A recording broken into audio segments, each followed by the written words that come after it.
Start. ನಮಸ್ಕಾರ, ನಾನು AWSK ಅಂತಂದವರು PWD ಲೋಕೋಪಯೋಗಿ ಇಲಾಖೆ ಚಿಕ್ಕೋಡಿ. ನನ್ನ ಜೊತೆಗೆ ಇವತ್ತು ನಮ್ಮ ಕಂದಾಯ ಇಲಾಖೆ ಅಧಿಕಾರಿಗಳು ಕೂಡ ಇದ್ದಾರೆ. ಮತ್ತು ನಮ್ಮದು ಮೊದಲ ಬೋರ್ಗಾಂವ್ ರಸ್ತೆ ಮೇಲೆ ದೂಧಗಂಗಾ ನದಿಯ ನೀರಿನ ಮಟ್ಟ ಹೆಚ್ಚಿಗೆ ಆಗಿರೋದ್ರಿಂದ ಇವತ್ತು ಬೆಳಗ್ಗೆಯಿಂದ ನಾವು ಈ ರಸ್ತೆ ಜಲಾವೃತಗೊಂಡಿದೆ ಸೇರ್ತೇವೆ. ಹಾಗಾಗಿ ತಾಲೂಕಾ ಆಡಳಿತ ಹಾಗೂ ನಮ್ಮ ಲೋಕೋಪಯೋಗಿ ಇಲಾಖೆ ವತಿಯಿಂದ ನಾವು ಈ ರಸ್ತೆಯನ್ನು ಬಂದ್ ಮಾಡಿದ್ದೇವೆ. ವಾಹನ ಸಂಚಾರಕ್ಕೆ ಪಬ್ಲಿಕ್ಗಳು ಬರಬಾರ್ದಂಗೆ ಕಾರಣಕ್ಕೋಸ್ಕರ. ಅದೇ ಥರನಾಗಿ ಪೊಲೀಸ್ ಇಲಾಖೆಯಿಂದ ಪೊಲೀಸರು ಕೂಡ ಡೆಪ್ಯೂಟ್ ಮಾಡಿದ್ದಾರೆ ಈ ರಸ್ತೆ ಮೇಲೆ ಯಾವುದೇ ಸಾರ್ವಜನಿಕರು ಬರಬಾರ್ದು ಅಂತೇಳಿ. ಮತ್ತು ತಾಲೂಕು ಆಡಳಿತ ಇಲ್ಲಿ ಈ ಅಫೆಕ್ಟೆಡ್ ಏರಿಯಾ ಇರ್ತಕ್ಕಂಥ ಜನರನ್ನು ಹೊರಗಡೆ ಸಾಗಿಸೋದಕ್ಕೆ ಮುಂಜಾಗ್ರತೆ ಎಲ್ಲ ಕ್ರಮಗಳನ್ನು ನಾವು ಕೈಗೊಂಡಿದ್ದೀವಿ.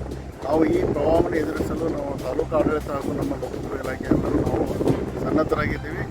V are well prepared and well plan.